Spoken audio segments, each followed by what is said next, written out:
Okay, her vil vise Pythagoras. Her er der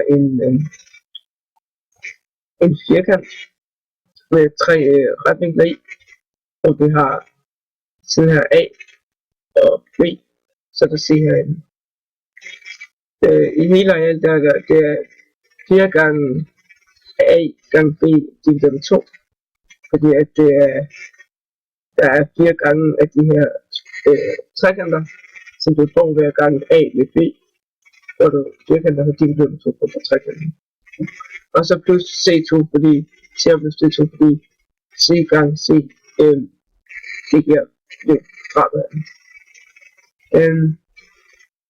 Så kan man sige det samme, ud her der er det samme, og det er så A2 plus B2 med 2 gange A gange B, det vil sige A2 er her, fordi det er A gange A, og her er der B2, fordi det er B gange B, og så er der 2 gange A gange B, A gange B der, A gange B der.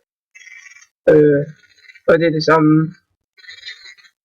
det samme, som ligesom før, 2 gange A, B, 2 gange A gange B, plus C og plus C andet.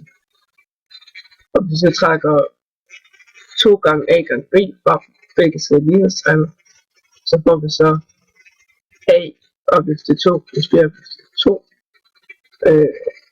anden med lige med C opløst til anden. Og dermed er Pythagoras bevist.